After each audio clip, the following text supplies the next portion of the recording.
Welcome to the redesigned BibleInteract.com. There are many new and exciting things to show you.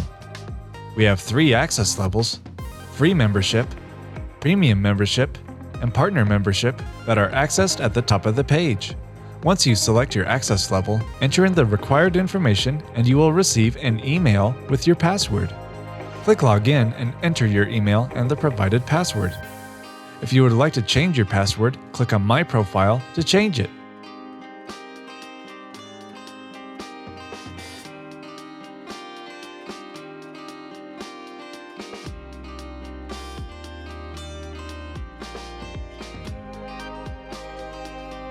After you have logged in, you are now in the membership portal, where we have all of our teachings.